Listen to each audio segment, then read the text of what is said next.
porque nós nunca mais seremos os mesmos depois de ouvir a tua palavra. Que essa palavra venha nos moldar, que essa palavra venha nos conduzir em verdade, em nome de Jesus, amém. E amém. Abra sua Bíblia em Atos dos Apóstolos, capítulo 3, versículo 19.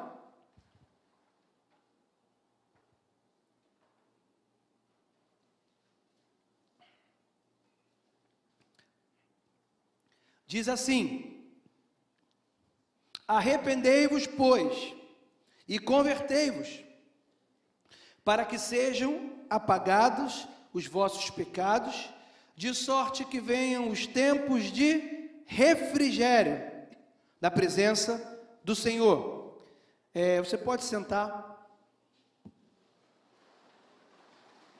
Eu quero começar afirmando para você que Deus, o nosso Deus, Ele tem o caráter restaurador. Deus tem no seu caráter uma vontade ampla de restaurar em todo o tempo todas as coisas. Deus está pronto para refazer aquilo que foi perdido. Deus está pronto para fazer e tornar novo. Deus está pronto para dar a você tempos de descanso. Nós lemos aqui: arrependei-vos e convertei-vos, para que sejam apagados os vossos pecados, de sorte que venham tempos de refrigério, tempos de descanso, para que você entre num estado de descanso. Engraçado que arrependei-vos, eu já falei isso aqui, eu sempre quando leio arrependei-vos, eu gosto de chamar a atenção para a tradução original do grego desse arrependei-vos aqui, de Atos dos Apóstolos, capítulo 3, que significa metanoia no grego, que é mudança de... Arrepender-se significa mudar a direção, mudar a mente. Você e eu andávamos de um jeito, pensávamos de um jeito, e quando vem um arrependimento, nós mudamos completamente como nós pensávamos e passamos a pensar de uma outra forma. Isso é metanoia, isso é mudança de mente. O texto bíblico está dizendo o seguinte: olha, mudem a mente de vocês, mudem a mente de vocês para a mente de Cristo, porque então vai vir na vida de vocês tempos de refrigério. Nós podemos então, falando sobre o caráter restaurador do nosso Deus, nos reportar para o início de todas as coisas, que foi lá no Éden, que o homem tinha tudo de bom, nada faltava para o homem. O mundo foi criado para que ele tivesse o suprimento de todas as coisas e a presença de Deus diariamente na vida dele. Após a queda, nós sabemos que o homem perdeu o domínio de todas essas coisas e até o direito de tudo isso que Deus havia dado. O estado original se foi. Então um prejuízo se instalou na vida do homem. O que era bom se foi. Mas não obstante a toda essa perda, Deus, no tempo e na história, Ele nos revelou de forma incontestável o seu interesse em restaurar o homem e toda a sua vida. O que culminou, na verdade, na morte do seu único filho em favor de cada um de nós, para que hoje nós possamos entrar no descanso dele. Irmãos, quando Deus entra em cena para restaurar aquilo que foi perdido, essa intervenção, ela nunca vai trazer de volta ao estado original, mas a restauração vem como um plus, como um acréscimo. Aquilo que tinha sido bom passa a ser melhor do que era. E eu quero basear isso que eu estou falando num texto que está em Jó. Abre comigo, 42, versículo 12.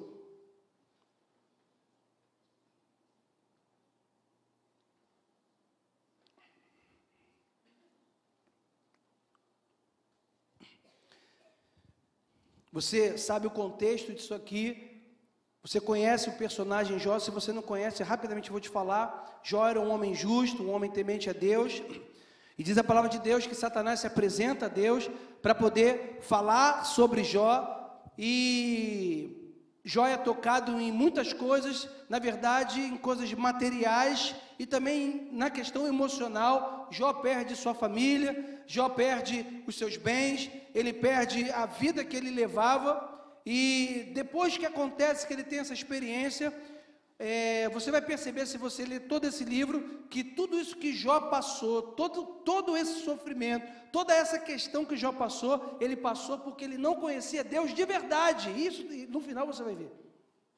Porque no final da restauração ele fala: antes eu te conhecia de ouvir. Ele não conhecia o caráter de Deus. Ele era temente, mas ele não conhecia realmente quem era Deus. E ele passa aquilo tudo. E no final, quando restituído quando tudo aquilo passa, ele fala: agora eu posso dizer que eu te conheço, porque contigo, de contigo andar. E então esse texto aqui está nos falando o final da vida de Jó. Como que Jó termina a sua vida? Diz lá: e assim abençoou o Senhor o último estado de Jó, mais do que o primeiro. Pois Jó chegou a ter 14.000 ovelhas, 6.000 camelos, 1.000 juntas de bois e 1.000 jumentas. Ou seja, quando Deus entra para restaurar, Deus dá o que era bom, fica melhor. Se você está aqui e alguma coisa você perdeu, se você está aqui hoje, você fala: mas eu perdi muitas coisas na minha vida. Eu perdi a minha família, eu perdi a minha casa, eu perdi os meus amigos, eu perdi meu emprego, eu perdi a confiança, eu perdi meus sonhos, eu perdi enfim, sei lá quantas coisas se perdem durante a caminhada.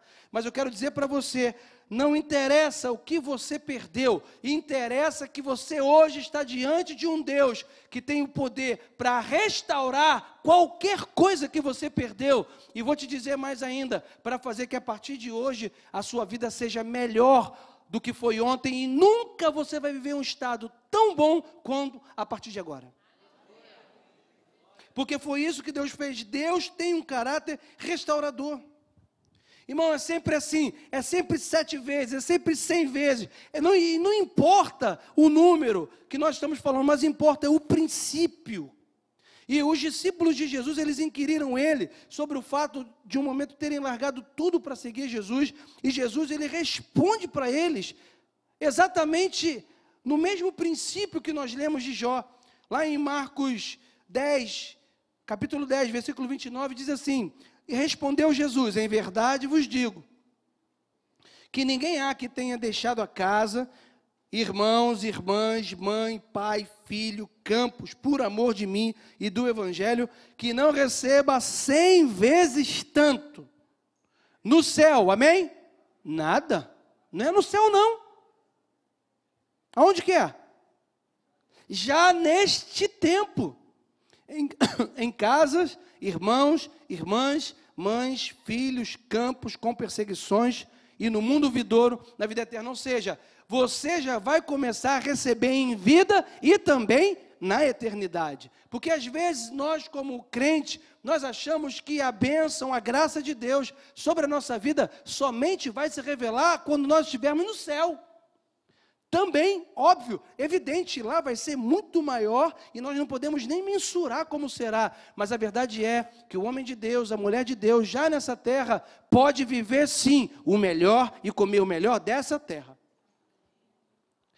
Isaías falou, no livro de Isaías: vinde e arrazoemos, capítulo 1, versículo eu não lembro, mas acho que é capítulo 1, vinde e arrazoemos, diz quem?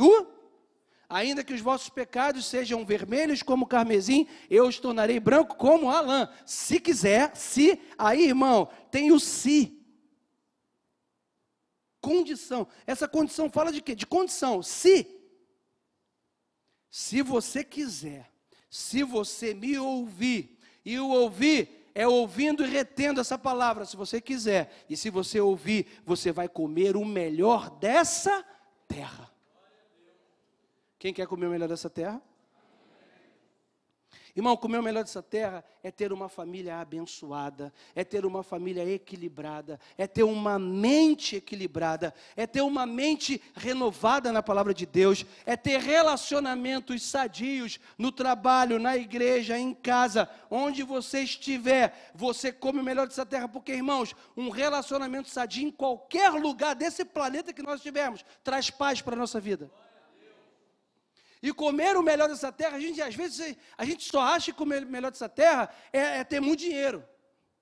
Não, pastor, nós somos os ramos instalados nessa videira, a nossa vida nós podemos até passar, mas, irmãos, se um crente, né, um homem, passa uma vida inteira, numa miserabilidade, isso não tem compatibilidade, irmãos, com a Bíblia.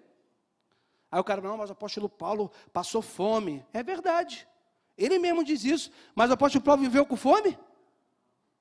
Alguém viu ele vivendo? E o apóstolo Paulo, então, caiu naquela viagem do seu cavalo, por quê? Porque não tinha nada no seu estômago, e ele estava sem condições. Não. Quem já teve uma curiosidade, tem uma Bíblia que tem mapas geográficos de viagem, né, do apóstolo Paulo. Quem já viu isso na Bíblia? Ele já olhou com curiosidade.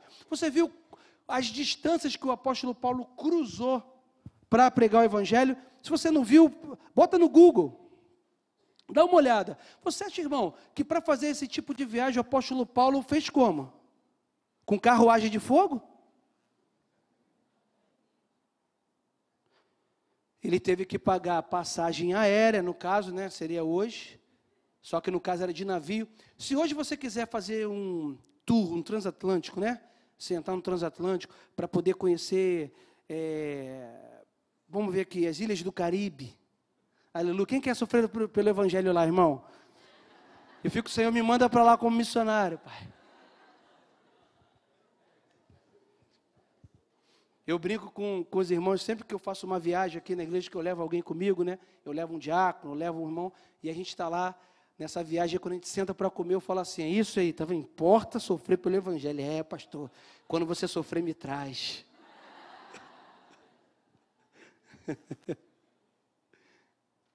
Mas ele teve que usar valores para fazer isso, irmãos.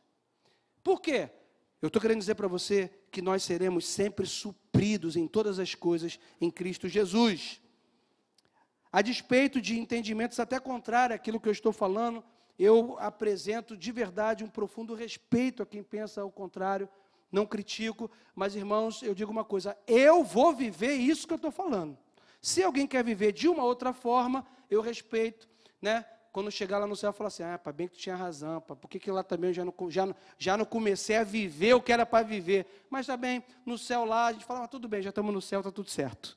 Mas aqui a gente não vai brigar por causa disso, amém, irmãos? Mas eu digo para você, eu creio, eu vivo assim, e é nessa expectativa que eu tenho, de que o meu Deus é bom, de que o meu Deus tem coisas boas sim para mim, e eu vivo na esperança, e a esperança é a expectativa de que coisas boas vão acontecer sim, na minha vida, na minha casa, nessa igreja, na minha família, e também na sua vida, eu creio. Amém? A restauração da sua vida, eu digo para você, depende do entendimento de que Deus quer te dar o novo e o melhor. Você precisa crer que Ele é o teu pastor, Deus é o teu pastor, e eu não consigo conceber um pastor que não cuida bem das suas ovelhas. Eu não consigo conceber um pastor normal no campo deixar as suas ovelhas morrerem de fome, de insolação, deixar cair no abismo, deixar ficar lá completamente sem assistência, se machucar alguma coisa. Não. O nosso pastor, a Bíblia diz que o Senhor é o meu pastor e nada me faltará. Você já viu no original, irmão, do grego, o que significa, do grego não, que lá é hebraico, no antigo. Você já foi no original do hebraico para saber o que significa nada? É nada. Ele diz que o Senhor é meu pastor e o quê?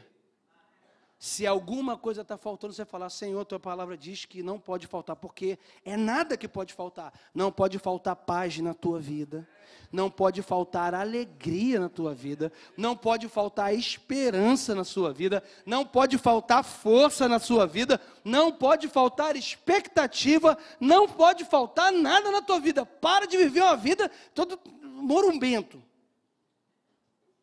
Olha para o teu Deus, olha para quem Ele é, olha para quem você é, e independente de qualquer problema, você começa a falar, o Senhor é o meu pastor, nada vai me faltar. Irmão, se tu entrou aqui atribulado, seja do que for, eu quero dizer para você, ou você vai crer que Deus tem para você, e você vai lançar a tua ansiedade nele, e sair daqui completamente livre de qualquer ansiedade, de medo, de tormenta, ou você continua indo embora para casa, pega a tua ansiedade, tua falta de fé, vai embora e continua sofrendo. Irmão, creia nessa palavra, porque quando Jesus entra, quando você crê, as coisas mudam.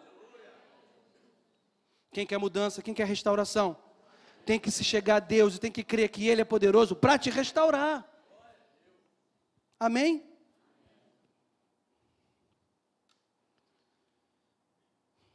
Saber o que a palavra diz é diferente de crer no que está escrito. Muitas pessoas sabem, mas nem todas as pessoas creem. Aliás, muitas pessoas sabem muito, inclusive, da Bíblia. Muitas pessoas sabem de todos os tipos de matérias que a teologia, ela nos mostra. As pessoas sabem a história de Davi, de Sansão, sabem profundamente os costumes judaicos. Ela sabe tudo sobre a Bíblia, mas na vida prática dela, ela não crê que Deus pode fazer. E ela vive atemorizada. Por isso estou dizendo que saber é diferente de crer. Há pessoas que sabem, mas não creem. Há outras pessoas que creem, mas não sabem como vão fundamentar a sua fé. Então elas passam a crer em tudo, achando que creem, somente crer é o suficiente. Conseguiu entender o que eu quis dizer? Tem uns que sabem e não creem, e tem uns que creem, mas não sabem como que devem crer. Amém, irmãos? Então você imagina uma pessoa que crê que Deus é poderoso o quê? Para curar. Mas ela o que ela tem na mente dela? Se ela não tomar aquele copo de água bendito, ela não vai ser curada. Mas ela quer que tomando Deus vai curar. Você está entendendo o que eu estou falando? Ela fundamenta, às vezes, aliás, nós temos que ter cuidado para não nos tornarmos crentes supersticiosos. Tem crente supersticioso ou não tem, irmão? Tem ou não tem? Não tem? E quem é crente supersticioso diz amém. Está ficando sem graça, porque ninguém mais cai. Você já tem até medo de dar amém, né? Na hora. Não vou dar amém nada. Se eu fizer uma pergunta, você diz assim, pastor, deixa o irmão do lado dar amém, eu não.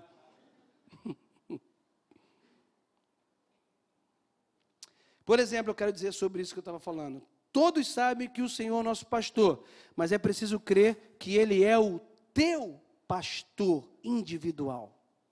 Não, o Senhor é o nosso pastor, não.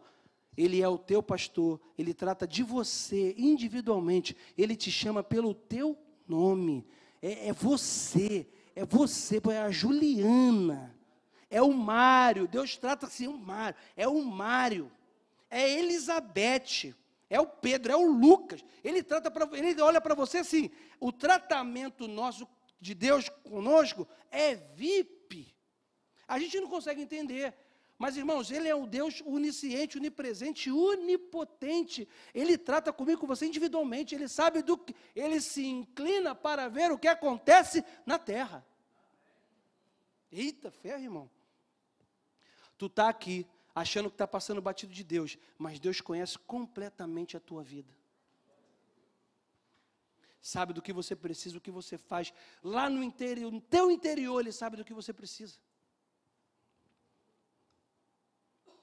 Amém? Quando a palavra de Deus diz que o pastor foi atrás de uma ovelha perdida, Cristo quer dizer que se importa com a sua vida pessoalmente. Ele te trata de forma individual. Como eu falei, o teu tratamento é VIP. Amém? Deus não olha para a igreja e vê uma massa. Amém, irmãos? Eu não teria condições de ser o seu personal pastor. Eu não tenho como ser seu personal pastor. Sabe como que é? Quem já teve um personal trainer? Pastor, não dá, né? Rafael, cobra barato aí, cara. Pô, tu também, nessa hora, a aula tua aí tá braba. Não tem uma pessoa na igreja que pode ser seu personal, você pode ser personal dele, pô. Vamos fazer, gente, ó, tem lá um abatimento com ele lá. Mas, irmãos, o Espírito Santo é o seu personal trainer da palavra, todo dia. Você já viu como que funciona o personal trainer na academia, né? Quem já foi à academia? Então, muita gente levantando a mão, nem parece, amém. Mas, glória a Deus, amém. Tá ótimo. Valeu, pastor, eu fui na academia, fui olhar o pessoal. Já viu aquele pessoal fazendo, não, agora eu vou começar a minha dieta. Alguém hoje me falou isso, da minha família, da minha casa, que na minha frente está aqui com uma jaqueta preta. Não vou falar quem é. Não falo. Depois de jogar 15 quilos de comida, ele falou, amanhã começa a minha dieta. E eu falei assim, graças a Deus por todas as segunda-feiras que existem. Mas você vai lá, entra na academia, né? Tu vai todo posudo, tu vai até com a roupa. Já viu? Aquela meia, o pessoal gosta de botar meia aqui, né? A meia aqui, tá, o cara chega na academia assim, não, porque eu vou me matricular. Beleza, o cara vai mostrar a academia, né? Isso aqui, aí, né? Eu posso testar? Pode, o cara falar, né? Vai lá, senta e... Peitoral. Isso aqui não é não? É o supino, aquela barra supino, aquele negócio aí. É barra lateral, barra... Não, fala o nome aí. É porque eu sempre frequentei academia, gente. Não, faz supino reto. Supino reto. Tu não foi, tu não sabe. Aí o cara vai lá, tá primeiro dia, né? Ai, meu Deus, por que eu fico dando exemplo assim, que eu vou falando tanta coisa que eu não sei nem para que eu dei esse exemplo? Porque eu não posso ser seu personal trainer, é isso? Não é isso? O personal trainer faz isso, olha, agora você, coluna reta, ele vai te falando, coluna reta, abre mais a mão está muito fechada, abre a mão, olha, vai contundir, não pode fazer assim, opa, fecha a perna, isso, agora flexiona o joelho. É ou não é? Tal. Para quê? Para você não se machucar, para você não ter uma contusão, para você não ter alguma reação que não vai ser legal. O Espírito Santo é exatamente assim. Ele é o nosso personal trainer. Você vai para a palavra e ele fala, está vendo como eu te amo? Está vendo como eu estou contigo todos os dias? Está vendo como você não deve temer? Olha, não faz isso, fecha a boca, não fala essa palavra feia que você gosta de falar. Não olha esse videozinho que você está olhando. O Espírito Santo, ele vai o quê?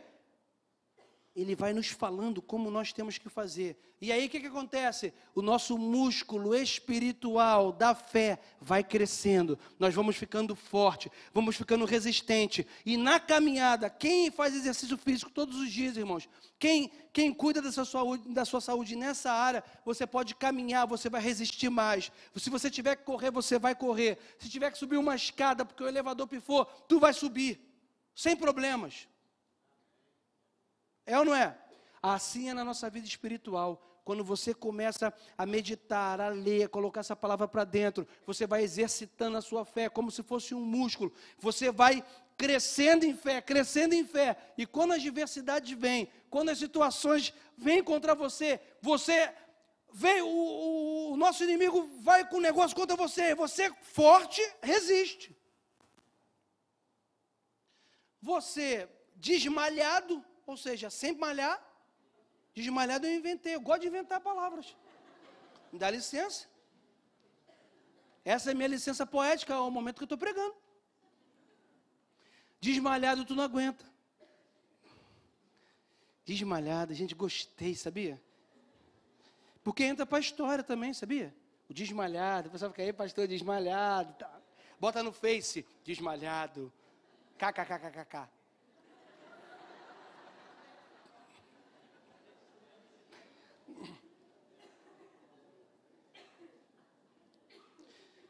Deus quer que você, nessa noite, creia no poder da palavra e da ação dele. Davi, ele poderia ter direcionado esse salmo que nós acabamos de comentar aqui de forma genérica. Poderia até dizer que o Senhor é o pastor de Israel. Mas ele entendia que Deus era o pastor dele. Então ele escreveu o salmo dizendo: o Senhor é o meu pastor e nada vai me faltar. Amém, irmãos? Abra sua Bíblia no Salmo 113, versículo 5.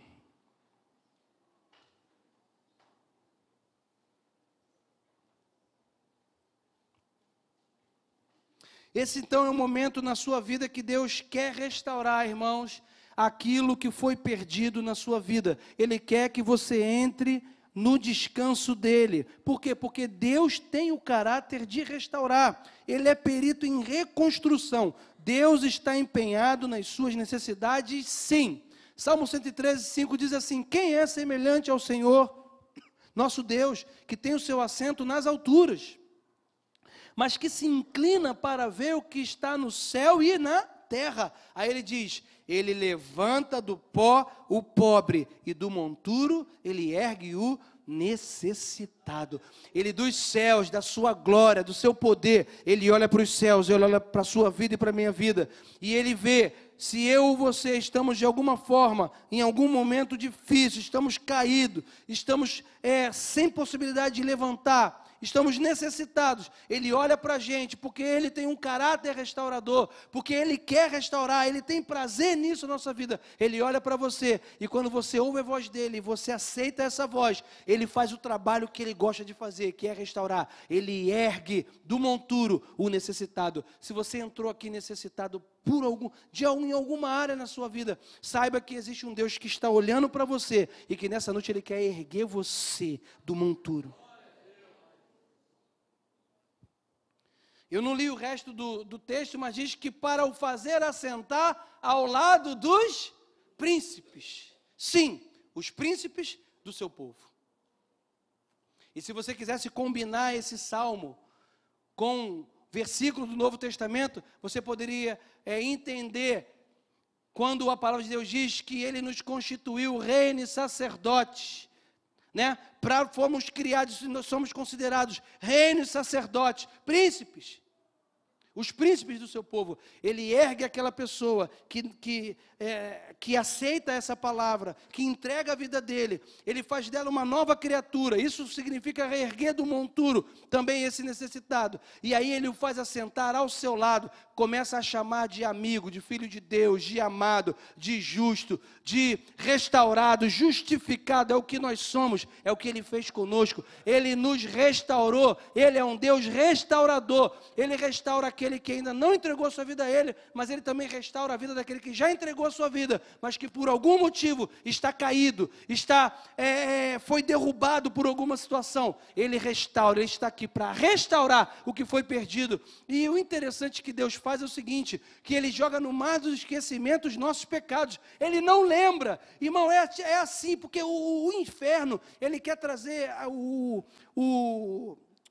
a igreja cativa num pensamento errado de que, mas se eu errei, então agora Deus, como é que eu vou fazer para Deus? Então, irmãos, João falou assim: filhinho, eu vos escrevi para que não pequeis, mas se vocês pecarem, vocês têm um advogado perante o Senhor, a saber, Jesus Cristo. E o que acontece? Você se arrepende.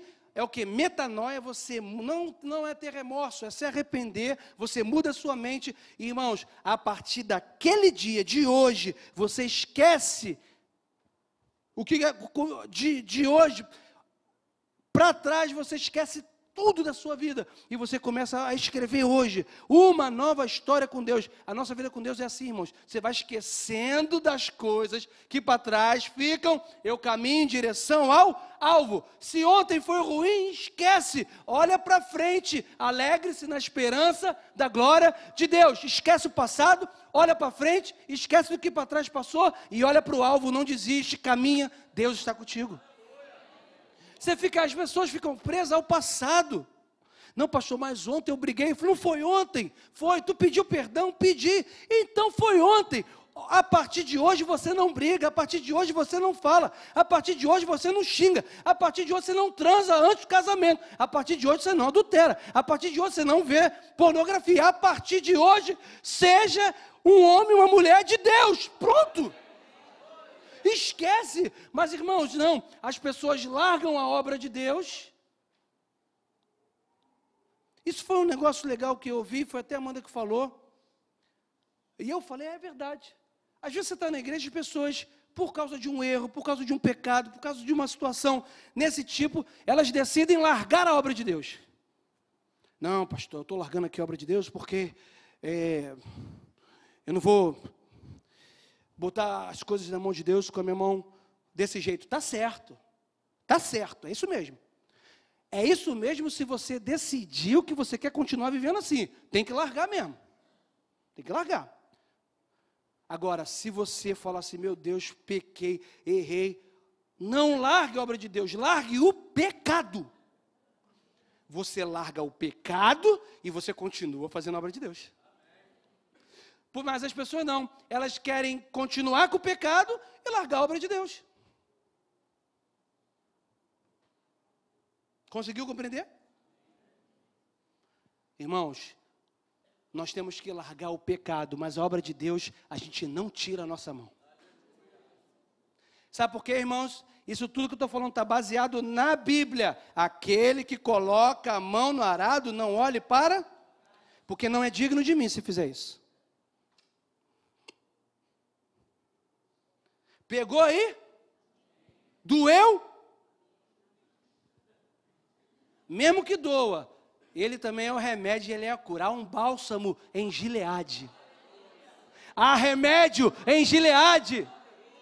Pode estar até doendo, mas vai doer agora o que Deus está fazendo. Porque ele vem com lixa de ferro, madeira, de aço. Ele vem passando a lixa. Mas ao mesmo tempo ele vem com o bálsamo dele para poder curar as nossas feridas. Amém, irmãos? Estou animado. Tu está vendo aí? Não sei nem onde é que eu parei aqui. Salmo 103, né? É ceia, amém, aleluia. Não posso continuar. Minha copiloto falou aqui agora. Tem ceia, tá? Eu sei. Tem hora que dá para discutir, vontade de discutir relação aqui, né, irmão? Mas, irmãos, entre no descanso de Deus nessa noite. A vida com Deus é um negócio muito bom, gente. A gente que complica. A gente complica. A gente olha para as pessoas. A gente olha para o pastor. Olha o pastor lá. Cabelinho raspado. Quis botar um... É porque eu peguei da quinta. Falei, quer saber? Tá mais frio, né? Hoje eu vou vestido de pastor. Não é não? Falei, hoje eu vou de pastor original. Para alguém, que às vezes a pessoa chega aqui na igreja e fala, gente, cadê o pastor?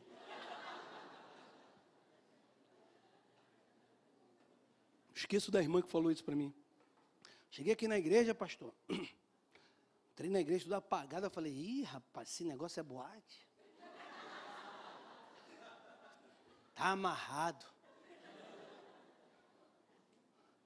Não, mas porque hoje é dia de festa, né? Então, começou o louvor. Aí começou o louvor, a irmã falando, né? Está aqui ela, tá por aí. Começou o louvor, ela falou assim, rapaz, vou olhar para ver o pessoal, né? Assim, começou a olhar para o lado, todo mundo adorando a Deus, olho fechado, adorando a Deus. Eu falei, rapaz, esse negócio aqui, estou sentindo um negócio. Sentindo a presença de Deus, né? Aí depois acabou, ela olhou assim, gente, não tem obreiro nessa igreja. Introdutor, auxiliar. Tá bom. Aí acabou o louvor, acabou tudo, sobe um cara aqui em cima. Pô, gente, não tem pastor nessa igreja. Beleza, ela falou, mas gostei, a palavra, o negócio tocou em mim, eu gostei, vou voltar, e voltou. Não era, porque ela veio num dia de festa, se foi uma cantada, foi um negócio assim. No outro, quando ela voltou, aí ela falou assim, não, gente, hoje é dia de festa, um dia diferente, né? Ela voltou no outro domingo, eu falei, gente, continua sem pastor, continua, tá tudo igual. Até que ela foi entender o mistério da revelação do negócio, né? Enfim. Estou te falando isso, irmão, sabe por quê? Porque servir a Deus é simples. Irmãos, a nossa vida fala mais do que 1000 palavras. A nossa vida fala mais do que a roupa, do que o estereótipo. Deus falou para Samuel, você vê o exterior, rapaz, eu vejo o interior. Deus está muito interessado no teu interior. Quem você é. Deus está interessado no que você pensa. Você pode estar muito bem arrumado, totalmente cara de crente, né? Tu já viu, domingo quando tu passa na rua, tem gente ou não tem gente com cara de crente? Tu olha a pessoa e fala assim, essa pessoa está indo para o baile? Não. Ela está indo para onde? Para a igreja. Cara de crente. Cara de crente, irmão, não significa coração de crente. A tia da Amanda, eu estou contando história, né? Mas a tia da Amanda falava um negócio, fala, né, até hoje um negócio. A tia da Amanda, pessoal que vem lá de Riba, irmão, é um pessoal muito direto, né? Pessoal muito positivo. E aí uma vez ela foi na igreja e o pastor falou para ela assim, irmã, como que ela falou, irmã? O que ela falou?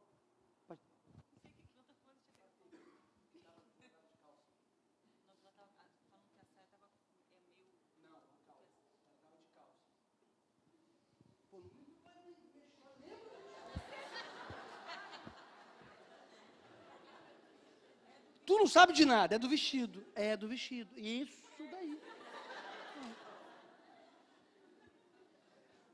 Aí ela falou, acho que estava de calça, agora não sei se é calça, essa é calça, na minha história é calça, mandar. Sei para que eu te chamei para a minha história. Falou, olha, irmã, essa calça aí e tal, não sei o que, tem que orar por causa de Deus, não sei o que. Aí ela virou para o pastor e falou assim, pastor, a saia levanta muito mais fácil do que a calça. É mentira ou é verdade? Hein, irmã? É mentira ou é verdade?